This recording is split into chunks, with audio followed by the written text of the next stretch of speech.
My name is Philip Chao. I'm the founder of Experiential Wealth. I have the privilege today to introduce the keynote speaker, Manny Roman. He is on.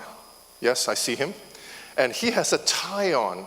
He's making me look bad. I don't have a tie on. Manny, you look great. And thank you Thank you, Philip. You too.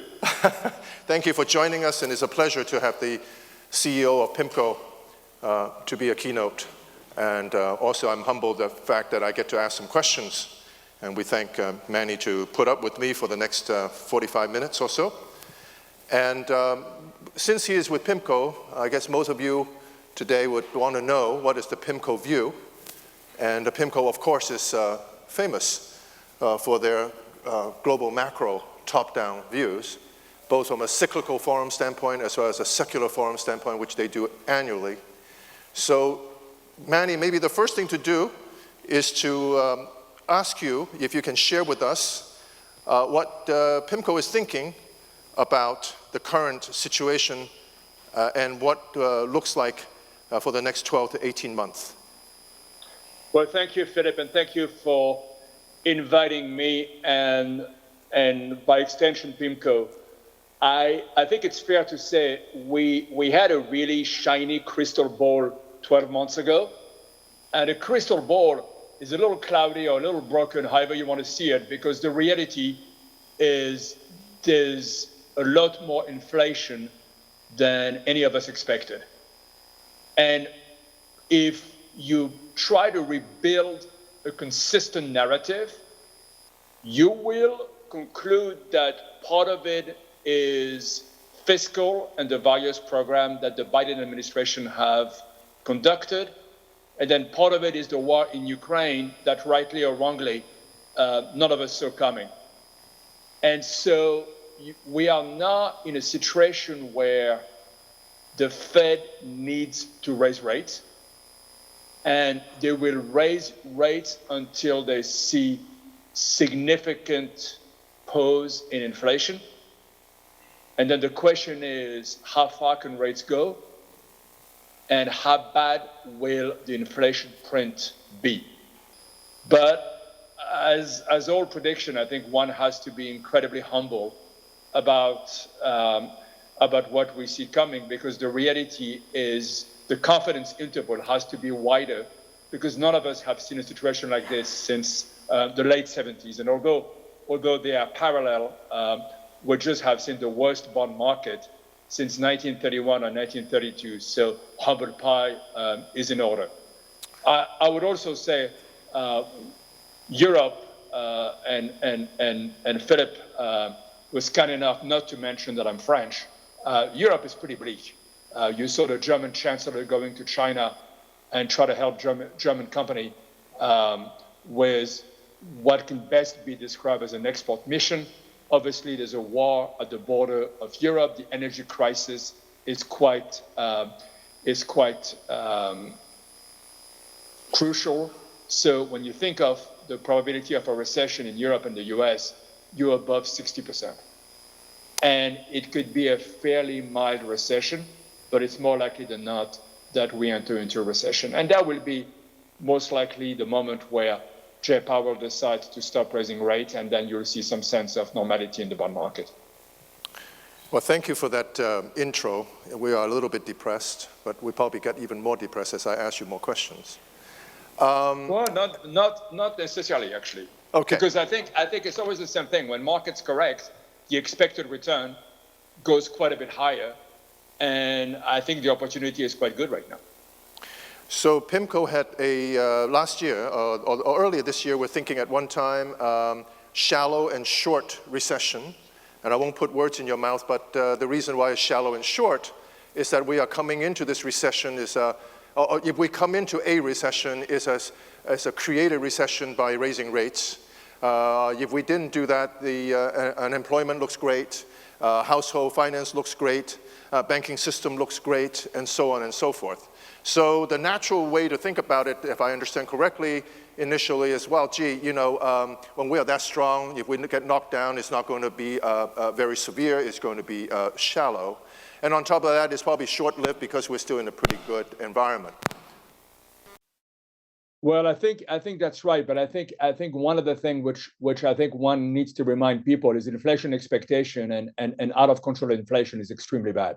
So I think when you're a central banker, that's the exact case you don't want to be into, and it's the Burns situation in the 70s before Paul Volcker came back to run the Fed, and I think that's exactly where the Fed doesn't want to be. So yes, the economy is doing fine, but all of us can see around us real inflation in nearly every single sector that you can think of, and that is problematic. So I think that your more recent view is a shallow but more extended, and one of the reasons, again, without putting words in your mouth, is that it's a little bit more extended is because it's not likely that the Fed is going to rush in as soon as we have a recession, which is created by the Fed, to then all of a sudden say, well, let's save the recession and lower the rates and come back with QE and all that. So are you still in that position where you feel that it's a longer but still shallow? That's correct, and I think there's two big unknown. One is China, and what's the real growth in China and what's happening in China, and the other one is whether there's a potential peace deal in Ukraine. And you've seen yesterday some sense that the U.S. seems to be wanting to nudge Ukraine to at least sit at the table, which is the European position. I would be incredibly careful about anything I say about these two topics, because I think no one has an edge in terms of what may or may not happen. And I think at the end of the day, the way we invest and the way we put money to work needs to totally discount these views, because they're incredibly hard to gauge with any level of confidence. And we do have many advisors, but the reality is that it's a difficult environment where not a lot is known about Putin and Xi in terms of what they really want to achieve. And I don't mean to put them in the same basket whatsoever. I just mean that the uncertainty is quite high. With this level of uncertainty, we think about portfolio construction. Actually, one of the first session this morning was really talking about portfolio construction.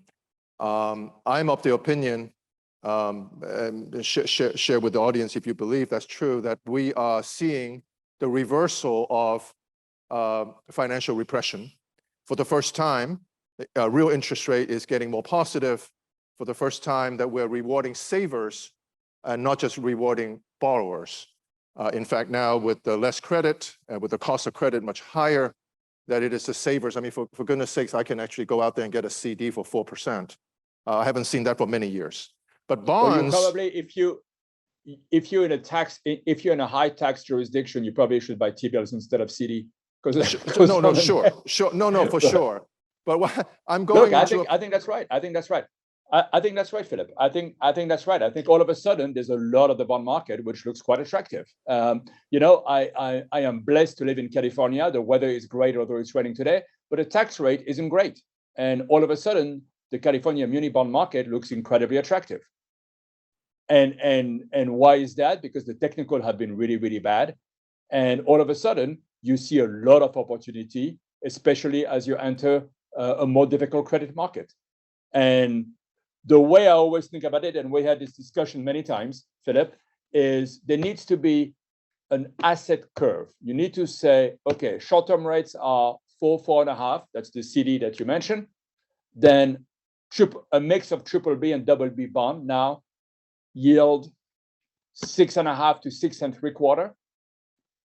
And then high yield and distress is going to be a double-digit return. So that, to me, is really quite attractive. And then you want to think about how much risk you want to take and the proportion and portfolio construction. But you are in a situation where the fixed income returns really look like equity return. And that's really new. I mean, we haven't seen that in quite a long time. Yes. So I share the same view personally about fixed income going forward. Not advice, but just a view. I think that you can get the kind of return, equity-like return, with far less volatility and far less risk. So I think that that bodes well for PIMCO, I must say. I hope so. Well, I mean, I think the other thing, Philip, we should add is you had a very strong dollar, and then the question is, what can the S&P deliver in terms of earnings next year? Yes. And the number should be anywhere from 200 to 205, 206 if you have a mild recession. So it doesn't make equity that cheap. That's the Mike Wilson argument at Morgan Stanley. So Yes. fixed income compared to equity, if the earnings call is right, look very good. So last night, Jenny Johnson, the CEO at Franklin Templeton, was here, had a little get-together, and she was very positive. I know she has acquired, or Franklin Templeton has acquired quite a few alternative shops recently. And she was very, of course, positive, and so am I, for the long term about alternatives. I know PIMCO also has a lot of, actually coined the phrase of shadow banking system, I believe. What is your thought about alternative playing a role in both non-retirement as well as retirement space in the following context? In the short term, there seems to be a lot of concern about mark-to-market in both real estate and maybe some credit, and certainly private equity, which I know you know a bunch about. Sure. So let me try to break the question into several things. So PIMCO does private credit and real estate, and the opportunity in private credit is an 8 on a scale from 1 to 10. So it's quite attractive, and it's nothing new. I've seen the same situation in 2001 and 2002. I saw the same situation in 97, 98. Of course, the great financial crisis was incredibly attractive from a return standpoint if you survive. Private credit, the opportunity is quite attractive. No two way about it. It's the classic case of an over-leveraged economy on the corporate side. There's going to be things breaking, and one should be able to deliver net of fee, mid-teens return. That's quite attractive. But the problem is, it's great for a pension plan. It's okay for an insurance company. For a retirement account, there's no way of packaging it because you need 7-year lockup. And the way to think about the returns is it's a mix of alpha, it's a mix of leverage, it's a mix of illiquidity premium, and it's a mix of restructuring. And it's a great asset class. The problem is, how can you access it? Real estate, it's more complicated. None of us know what the future of offices are.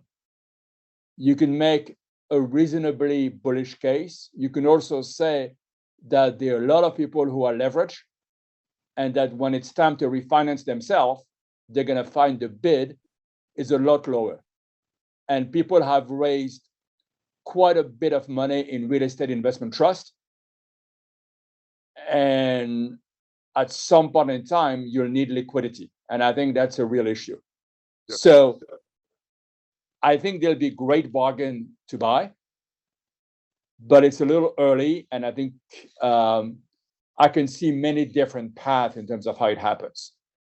I think the issue for the retirement community is you need to find a way where your legal and compliance risk is safe enough that it doesn't become a nightmare and people can put money away and essentially capture the opportunity in such a way that you're immune from Monday morning quarterback, for lack of a better word. And I think it's a genuine issue for the industry in terms of finding the right solution in an environment where, to be honest, we have enough money in terms of what the investment opportunity is. So it's a great opportunity, but it may not be as scalable as one would like it to be, at least if you stick to delivering excess returns. I'm going to switch topic a little bit. I think we are done with the investment part, but since you are the CEO sitting on an empire over $2 trillion, it's a very important empire. What's your thought about the asset management industry going forward, as there are many pressures both from a regulatory standpoint as well as ESG, greenwashing, personalization, you name it. There are all these issues. How are you thinking about the industry, and how are you thinking about moving forward to the extent that you're able to share with us? So I'm sitting on top of a republic. I think an empire, even to a Frenchman, would look a little much. But the reality. Okay, republic. The reality is, I think you can be big with a lot of resource and the necessary scale to invest a lot in technology and in hiring people, or you could be very small and beautiful. In between, that's not the place you want to be. You know, we have 28% of our headcount who works in tech, and a day doesn't come by without a new tech request. And I think that's maybe the thing that people don't see from the outside, is how intense the pressure on investing in tech is, in addition of the regulatory pressure and the fact that we need to keep on adding people in compliance and legal. And, you know, you mentioned greenwashing. I think one needs to be incredibly careful about what we disclose, what we say, returns, all of these things, and they really matter. And so I think the cost base is ever increasing. And so scale is really, really important. And I think you'll see more merger of smaller people simply because they just can't quite make it on their own, and that's okay. And you know, some will be successful, some won't be. And I think we have a very clear strategy to grow organically and keep on adding great people. And if we do it, we'll do it well. Thank you for that answer. And you know, there's a thing called quiet quitting, and I didn't know what that means. And I equate that to what China calls laying flat. And I just learned a new term yesterday. It's called laying rotten. Yep. So laying flat and quiet quitting are real and present. I don't know about your office. I hope nobody's laying flat there. But there are lots of people laying flat, meaning that they're just going to do whatever minimal necessary and not really doing more than they need to. And it's kind of giving up to some extent, and I think part of it is post-COVID. Manny, I know that one of the most important assets that you have is not technology. Of course, technology, you have lots of investment, which you were single-handedly with the foresight to do. And I remember when you first got to PIMCO, that was one of the biggest things that you have told your company, that this is important, and indeed it is. But really is your intellectual capital, is really your human capital. Can you tell us a little bit about how that may or may not be a challenge to PIMCO about attracting, retaining, rewarding, and not laying flat, or even laying rotten, which is next step to laying flat, meaning just going to rot there, not even going to do anything. Can you talk a little bit about your thoughts on that? It will be really helpful. Look, the way I think about it is we are fiduciary, and we are given the honor and the privilege to manage money for many millions of Americans and many people around the world. And so we need to excel. And at the end of the day, people can take their money every day of the week. And if they entrust us with managing money, we need to be better than the next one. And for that, we need a workforce who's motivated, who cares deeply about their fiduciary duty, who wants to come to the office and realize that finance is incredibly rewarding and incredibly exciting, but it's difficult to do it sitting in your basement at home. There's many other jobs one can do sitting in your basement at work. Finance may not be one of them. And so what I think we try to do is to be honest with people we hire and say, this is the vision we have, these are the challenges, and we need to make sure that we mentor the next generation and then the one after. And I always say the reason why you come to work is to spend time with me and the old people. So you see what we do well, you see what we don't do so well, and then you learn from it. And you'll be better than we are at the same job 5 years, 10 years, 15 years from now. It's also a big challenge to make sure that we hire people who come from very different places, geographically, gender-wise, different racial profile, different social experience, and make sure that everyone contributes differently. And I think if I had a criticism to the finance industry was very good at, hiring people who look just like me and kind of keep on doing the same thing. And that wasn't great in terms of having different views in terms of how we make decisions. And I think that's something which is very dear to my heart, to make PIMCO better and to make PIMCO attractive to the next two generations of people. And I see that really as the single most important thing I can do. I know we're running out of time, so I have just a couple more real quick questions specific to the retirement industry. There are two big trends that you know very well. I think you and I have spoken in the past. One is about personalization at scale. That is real.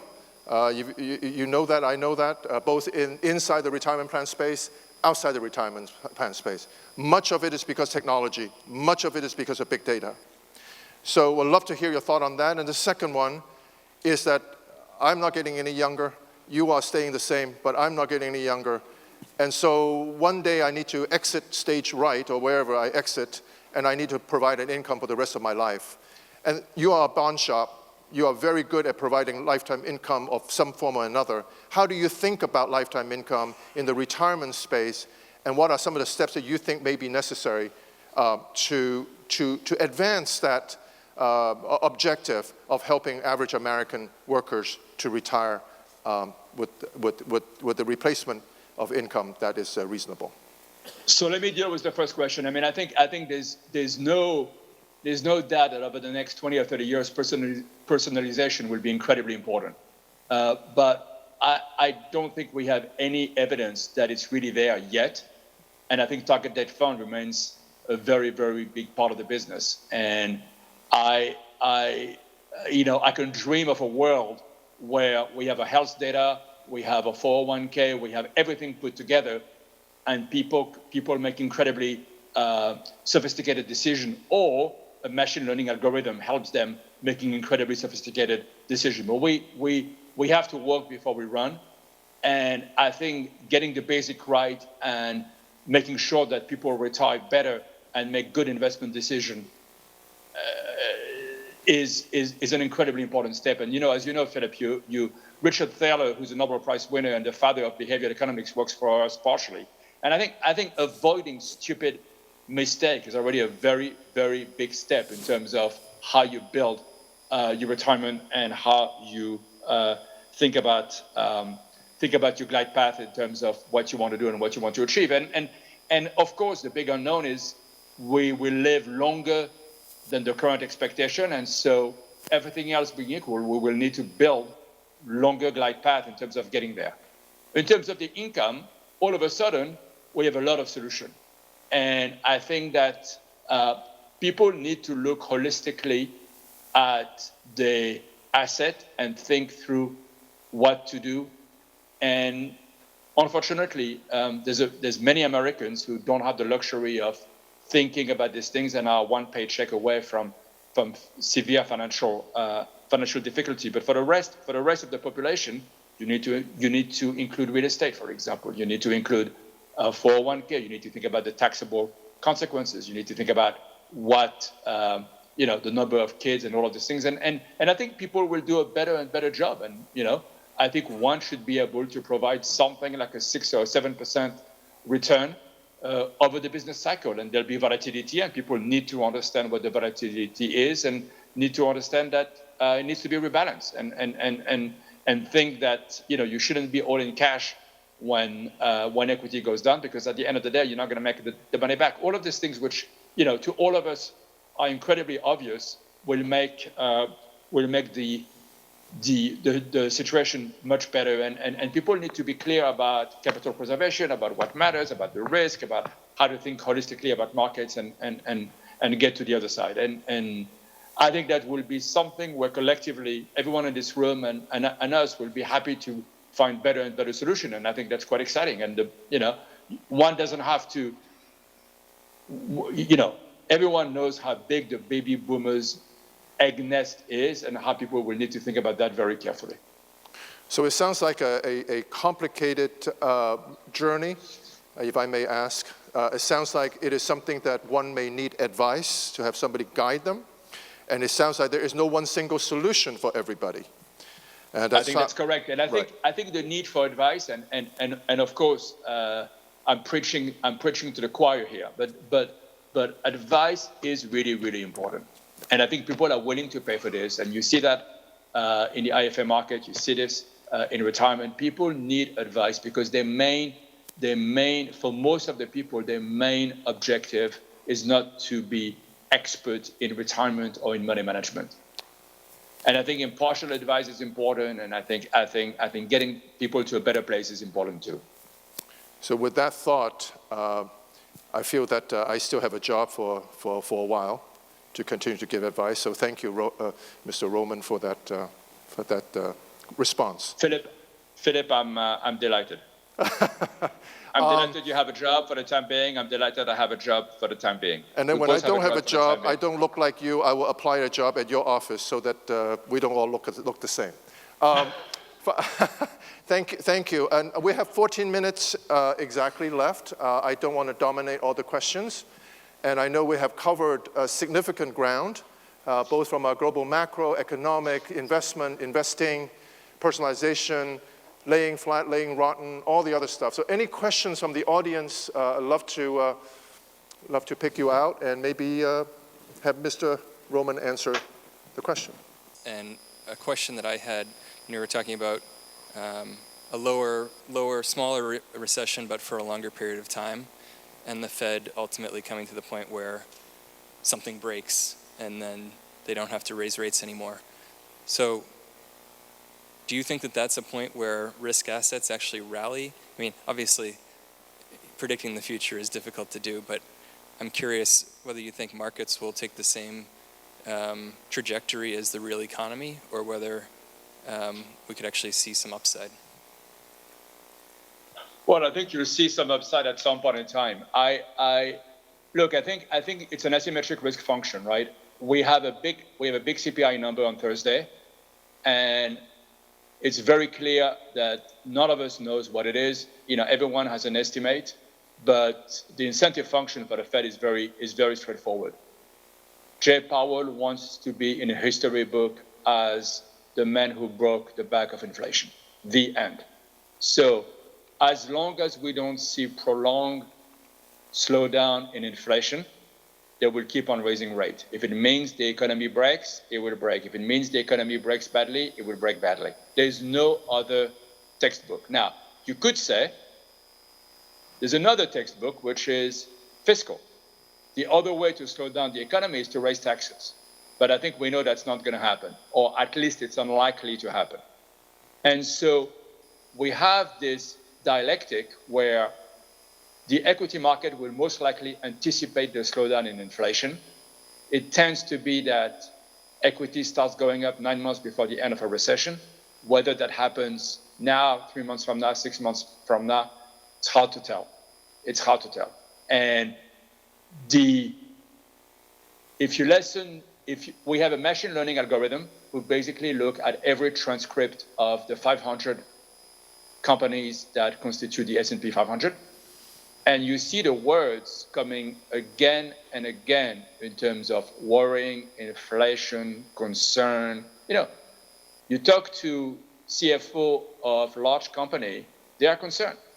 You've seen layoff in tech. The basic view is the labor market will go to unemployment of 4.6, 4.8, something like this. And then, you have people who think there's a path to actually a very shallow recession, or maybe no recession. Jan Hatzius from Goldman, who's an incredibly smart guy, think that, it may be okay. It's not the central case, but it may be okay, and we just have very, very low real growth.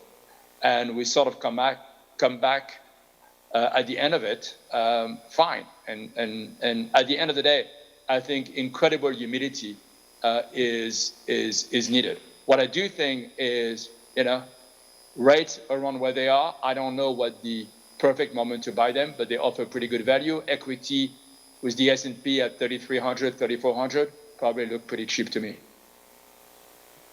Okay, thank you for that. Any other questions? If you don't ask questions, sounds like I've done too good a job, and I don't think I did that good a job. Tim, you have questions? Oh, yes. Yes, Manny, thank you for being here. So as you look at the mile markers for the economy and you're looking at the next thing that you're keeping an eye on, what are, in terms of your indicators, what would those be? It will be a mix of very fast financial condition. So we look at financial condition, and I think that's very observable. And of course, you would, to start thinking that the worst is behind us, you would want to have weak financial condition. I think you look quite carefully at the composition of the labor statistics, and one number doesn't do justice to the complexity of the US labor market, immigration being one of them, and whether immigration policy changes or not. I think these issues are quite peculiar in terms of every industry and every state. I think you look at the relationship and the political relationship with China, an adverse relationship with China, and in Congress, a very anti-China sentiment does not help growth. It certainly increases the cost of the supply chain. And, I'm sitting in an office where I can see the boat going to Long Beach along the coast of California. You can tell very quickly when there's problem in terms of landing the boat or when things slow down. It's quite amazing. So there's that too. I think China is a big question mark, whether there's a change in the COVID situation, which I think would really matter. China has been the engine of growth for the past 20 years. We all believe in globalization. If we need a different game plan, I think it's going to be incredibly challenging. It may be the right political decision to make, but if we want a world which is growing without outsourcing and offshoring to China and other emerging markets, it would be quite challenging. Yes, one more question, please. Do you have a view? You hear me? I cannot hear you. Go ahead. Try again. Okay. Do you have a view with respect to the prospects for funded retirement finance in East Asia, Western Europe, specifically defined contribution workplace savings? Philip, you should answer this. I mean, look, for us, we have, our business in Asia is essentially Japan. So that's, Japan is monolithic, and, Australia remains, I think has done a really, really good job with, the super annuity, and they have a system very similar to Canada that has worked quite well, and I think they deliver the goods. Southeast Asia, Philip, you know that better than I do. I think people save, and I think they save a lot because they don't really believe in the system. They believe that they have to look after their family, and they're there. And in China, it's certainly the case. And if you look at the opportunity for the private banking world in Asia, that's exactly that. People will save because they have limited trust or views that the government will be there to try to provide solution. Singapore being, of course, quite a different situation and an enormous success. I'm always incredibly worried about putting Southeast Asia all in the same basket, because Korea is so different from Indonesia, who's so different from Hong Kong, who's so different from Singapore, who's so different from Taiwan, and so on. And I'm showing my ignorance, and I apologize for that. I was just there. I just told Philip I was in Hong Kong on Tuesday. There was a big meeting on Tuesday, and I came back feeling better about definitely the role of Hong Kong. Hong Kong was sort of back to normal for what it means. I want to say that gentlemen like Manny get to go there without having to put up with 0-3 requirements. So anytime I want to travel to Hong Kong, I will just ride his coattail, because that's the only way to get there without having to put up with any COVID restrictions. Thank you, Manny, for offering to take me to Hong Kong. You're most welcome, Philip. You picked the restaurant. Any other questions? If not, then I will ask a question. Any other questions out there? Quick question. One question, Yeah. Sir. Just wondering if you have any comments about tomorrow's elections and how you see the change in the economy, one way or the other. I'd like to tell you we have a real special edge. And I think our view is unfortunately quite straight down the middle. We think the House changes, and Senate, it's really 50-50. And, it's one of these issues where everyone has a view, and the reality is when you look at the hard fact, I think the uncertainty level on the Senate is quite high. I think the House, 15 to 25 seats. The Senate, it's really one or two races in places that you know better than I do. It's Arizona, it's Georgia, it's Pennsylvania, and what happened is really anyone's guess. I spent quite a bit of time in the UK, and I cannot tell you how many times people got the election wrong. And it's quite something, right? I mean, we all got Brexit remarkably wrong. None of us saw, well, most of us didn't see Trump winning in 2016. All of this. I think the sampling problem in election and how people collect sample of vote is highly problematic. And I think the predictive analytics in terms of election, especially at the local level, leaves a lot to be desired. So I'm less confident than most about election result because we've been so wrong for so many elections in a row that I think the sampling problem is a real problem. It's actually quite an interesting statistical problem, but today is not the day to talk about it. Thank you, Manny. Any other questions? We have a couple minutes left. There is there's a gentleman in the back. I think he's one of the ones that said alternatives is good in the retirement plan. So, indeed. Please, ask your question, sir. Hi. Would you comment on public versus private market deal flow? So public looks really good right now. Private used to trade at least 200 basis points cheaper than public. That's not the case. But they are highly structured transactions in the private side, which makes a lot of sense. And I think it's a very target-rich environment where you find really good opportunities on both sides. I'm surprised it's the case, but the reality is nothing like 10 months of a really tough market for people to have sold a lot of paper. I think there's a lot of cash on the sideline and no one really to step in. And so I think you have pretty high expected return. And so one or two things, either it's a really good time to invest and will deliver really good returns, or very high expected return tells you that I'm wrong and that the environment is actually much worse than what I think. But we've been in a press on a whole series of transactions. We have as a habit, we don't comment on transaction, but we find quite big, sizable opportunity in terms of refinancing or big portfolio, and it's true in corporate bonds, it's true in structured products, it's true in mortgages, and things change. And in 2020, for all we said, in March 2020, we had basically 2 weeks to buy a lot of paper, and then the Fed came, and then it was nearly game over, because the Fed started, and then things rallied very quickly.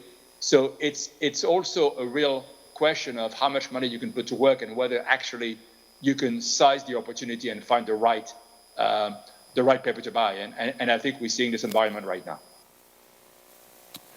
Well, with that, you have a follow-up? I think the U.S. also looks much more attractive than nearly any other place, and has better bankruptcy protection and so on. I mean, you're not going to see us being aggressive buying non-performing loan in China. Is it fair to say then, Manny, that we should stay invested? Of course, that's a very general statement for the longer-term investors, that the uncertainty is always here, and that we try to second guess or we try to market time is often to our peril, and that it's probably better just hand it to the professionals who knows what they're doing and stay invested is probably the default answer. Is that a fair statement? Yeah, absolutely. And I always said, look, I've never met in my 35 your career as someone who's great at market timing. You know, I wish I had told you 12 months ago, you know, be in cash and don't have any equity, don't have any bonds. But the reality is it's just really, really hard. And I think the only advice I have is to remain consistent, to rebalance, to think of the long term, and sort of focus on the long-term return rather than what's on the screen or what's on CNBC. And look, we're human beings, so by definition we get influenced by what we hear and what we talk and the red sign and all of these things. With that, Manny, thank you so very much for spending time with us. We thank you, and thank you, everybody. Thank you very much for having me, and I hope you have a great conference. And I'm sorry not to be able to come and be there in person. I will look forward to seeing you, and personally thank you at the end of the month. Have a good day. Thank you, Philip. Thank you. Bye-bye. Thank you, everybody.